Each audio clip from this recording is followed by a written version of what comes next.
জগন্নাথ দেবের মাসি বাড়ি এসেছি। তা ভেতরে কাজ চলছে বলে এখন দরজা বন্ধ আছে, আমরা বাইরে থেকে দর্শন করলাম।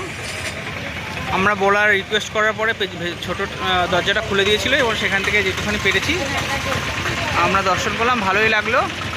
আমরা রথের সময় আর একবার আসবো, সেই সময় ভেতরে পুরো দর্শন করব।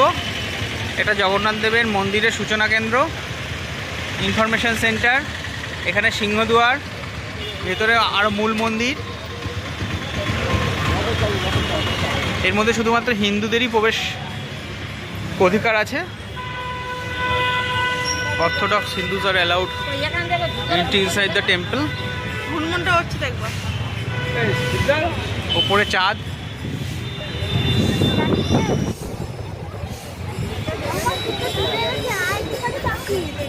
কাজ করছে তাই